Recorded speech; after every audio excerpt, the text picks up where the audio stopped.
s'aimer encore des années et des désordres au sein des forces armées congolaises.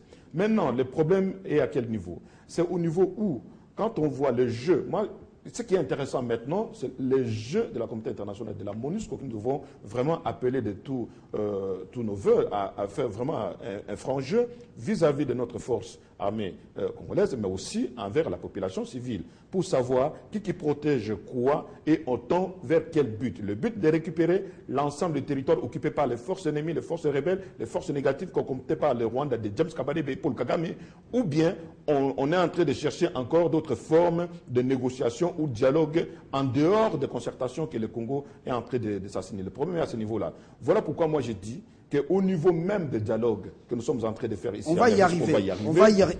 C'est le volet militaire. Voilà, donc l'ennemi mis en déroute a choisi de tuer la population civile et Mende a dit ça fait partie des crimes de guerre.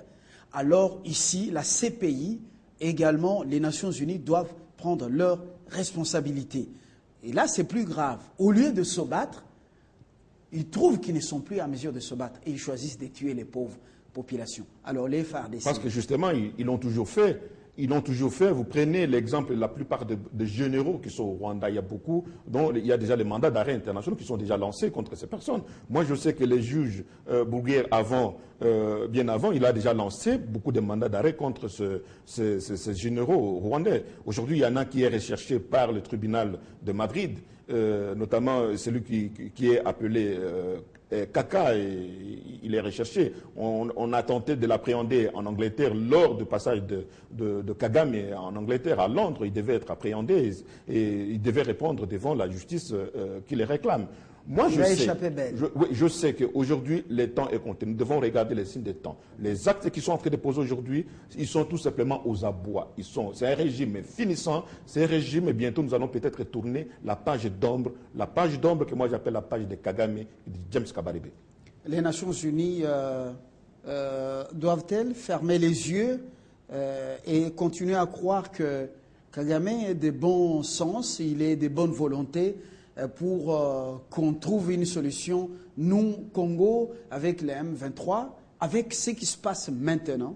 Absolument pas. C'est pour cela que, d'ailleurs, les Nations Unies ont été engagées dans l'accord d'Addis Abeba. Il faudra que tous les partenaires remplissent leurs obligations par rapport à cet accord-là. Donc je crois qu'à ce stade, sur le plan militaire, ce qui est beaucoup plus important est que le général Didier Itumba, le général François Olenga, le général Baouma et tant d'autres officiers qui sont en train de travailler aujourd'hui sachent que nous sommes très fiers d'eux. Et nous les encourageons. Ce n'est pas simplement Michel Kitoko et Chérubin Okende, le peuple congolais tout entier est derrière eux.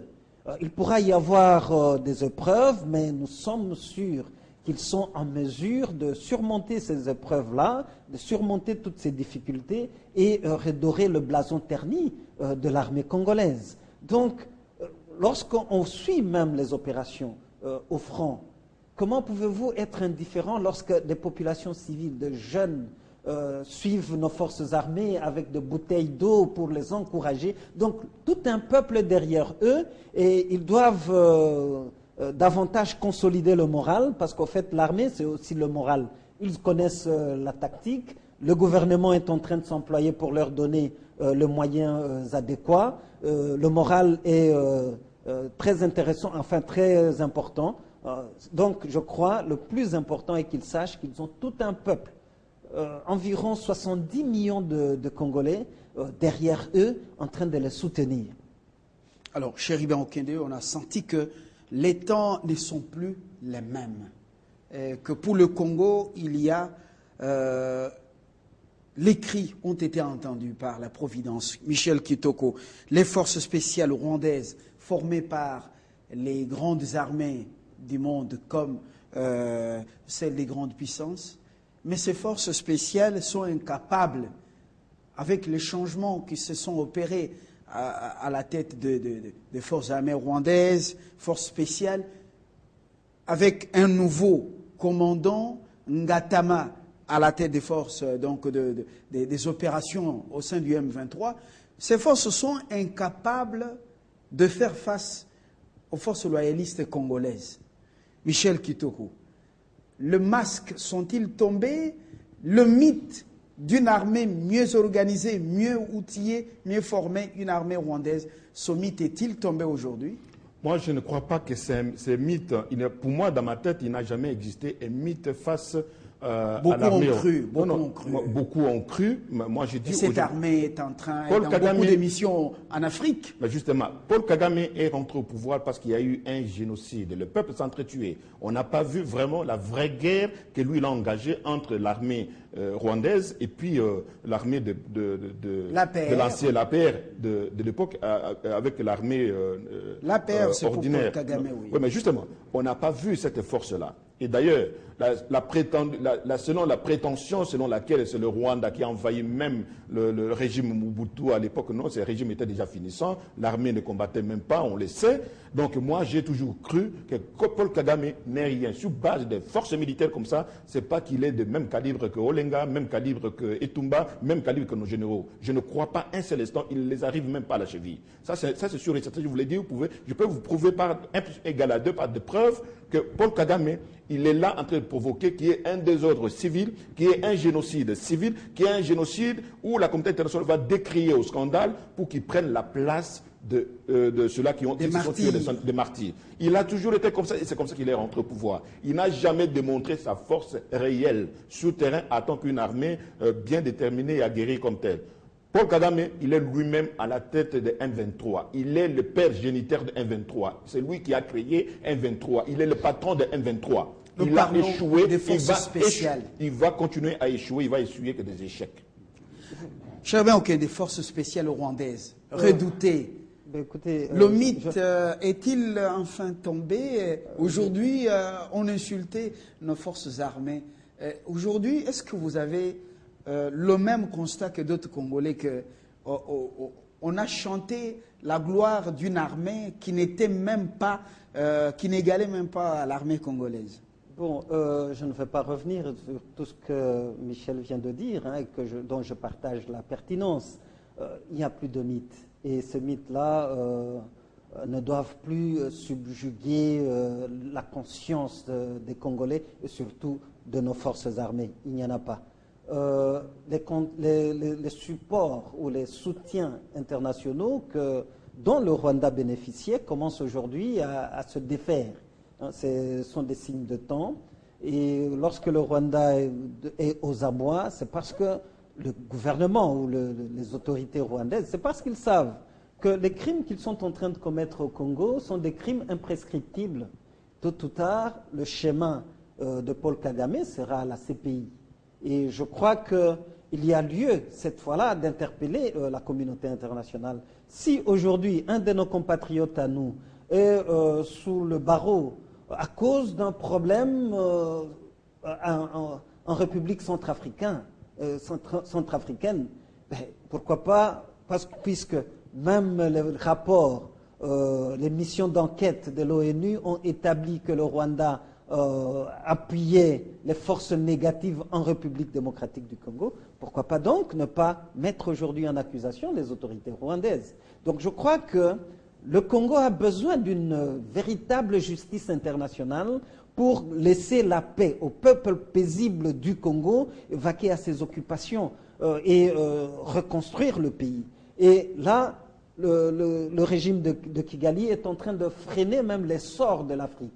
Parce qu'avec la reprise de la République démocratique du Congo, c'est toute l'Afrique qui sera charriée vers le développement. Et Obama l'a dit en Tanzanie, j'ai suivi son interview suite à la question d'un confrère. Le président Obama a dit effectivement que lorsqu'un géant qui a beaucoup de ressources comme le Congo se relève, sort de cette situation, mais c'est plutôt la sortie de la crise de beaucoup de pays tout autour même de l'Afrique. Voilà, ce qui est regrettable, c'est que les autorités rwandaises préfèrent venir faire de la rapine, du pillage, plutôt que développer une bonne intelligence de coopération et pour que les peuples vivent en paix. Et alors, moi je crois, et vous voyez même la saga africaine, centrafricaine, les grands ennemis du développement de l'Afrique c'est Paul Kagame et son régime. Alors, M. Kitoko, autrefois, vous avez eu... vous étiez à couteau tiré ici avec Achille Kabongo qui pointait les États-Unis d'Amérique. Vous avez dit on ne doit pas accuser les États-Unis d'Amérique. Le président Obama en Tanzanie a été clair, cessez de soutenir les rébellions qui déstabilisent le Congo. Et le discours de Jakaya Kikwete, les gens ont dit, mais Michel l'a dit avant, mais on a dit que c'est le discours, les mots que les États-Unis ont mis justement dans la bouche de Jakaya Kikwete. Aujourd'hui, il y en a qui doutent encore que Kagame ne soit pas encore soutenu par les grands. Quelle est votre analyse? Mon analyse, c'est qu'aux États-Unis, il faut faire la différence entre la prise de position des firmes internationaux et puis la prise de position officielle de la Maison-Blanche. La Maison-Blanche a parlé. C'est-à-dire que les États-Unis d'Amérique, par le président Barack Obama, a eu à prendre une position là-dessus. Et cette position doit être respectée. Nous devons respecter cette position. Jamais les États-Unis a démontré par la déclaration qu'ils sont là en train de soutenir le Rwanda de Paul Kagame aujourd'hui. Sinon, ils seraient partis à Kigali, comme l'ont fait d'autres dirigeants américains, aller côtoyer Kigali, aller côtoyer le régime, aller le serrer la main. Obama n'a plus besoin de salir son image, son honneur. Lui qui va quitter vraiment la Maison-Blanche avec beaucoup d'honneur, lui qui, parmi les dirigeants qui sont respectés aux États-Unis, il ne veut pas se salir en étant à côté de Paul Kagame aujourd'hui, qui est déjà rejeté par le régime américain. Donc c'est à nous maintenant de voir les choses telles qu'elles sont. La communauté internationale a déjà montré que le Rwanda, par les rapports, le Rwanda, c'est ce Rwanda qui agresse la RDC, c'est le Rwanda qui pille la RDC à l'est du pays, c'est le Rwanda qui massacre les vies humaines, autant de millions de vies gâchées à l'est du pays vient par le Rwanda et on ne peut plus soutenir un tel régime.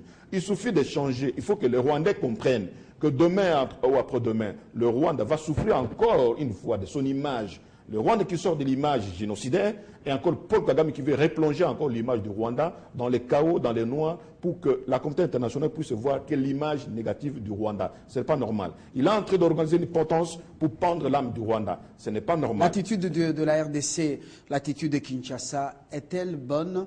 Le calme serein, la gestion de cette crise et de ce qui arrive dans le Nord Kivu, vous pensez que ce soit une bonne attitude? Les Congolais, d'une manière générale, ne sont pas conflictogènes. Les Congolais ne sont pas habitués à ce genre de crimes qui se passent au Rwanda, des crimes créés vraiment de toutes pièces, la culture du sang en tout moment. Nous n'avons pas, ce n'est pas dans nos sangs, ce n'est pas dans nos cultures. Et vous allez constater que non, tout le monde est étonné de la manière dont Paul Kagame est en train de gérer le Rwanda, toujours sur base d'une dictature, que ce soit sur le plan démocratique. Il en a coffré ses opposants. Il suffit d'être candidat à la présidence contre lui, vous vous retrouvez en prison demain après-demain. Il en a coffré autant d'opposants. Il a, parmi les régimes, le rare régime qui a plus d'opposants au monde, c'est Paul Kagame ici en Afrique. Il a plus d'opposants au monde. Vous voyez, que ce soit des Tutsis et des Hutus. Voilà. Il faut que la communauté internationale prenne ses responsabilités à comprendre. Et surtout le Rwandais comprendre qu'il faut, maintenant le moment est venu pour qu'il se débarrasse de ces régimes. Vous avez suivi, on termine par là, les Congolais, quelques Congolais, à l'interne ou à l'externe, parler des concertations, d'abord en tant qu'observateur, acteur observateur. Qu'est-ce que nous allons chercher à résoudre comme problème aux concertations nationales? Chéri Benokende. Je crois qu'en vertu de l'ordonnance du chef de l'État, convoquant les assises de concertation, le forum, concertation nationale, il y a des thématiques qui sont déjà prévues. Et là-dedans, qu'est-ce que nous aurons comme résultat au finish? C'est la cohésion nationale, que les Congolais, la classe politique, les forces vives, que nous arrivions à émettre sur une même longueur d'onde, nonobstant l'existence ou la vitalité du pluralisme politique et d'opinion. Donc, nous voulons réellement nous comporter en peuple, en nation, unis avec les mêmes valeurs structurantes de notre société, où nous ne verrons plus de couleur, majorité, opposition, société civile, mais nous voyons d'abord le Congo puisque Joseph Kabila, il n'y a pas un Congo pour la majorité, un Congo pour l'opposition, un Congo pour d'autres composantes, si je peux m'exprimer.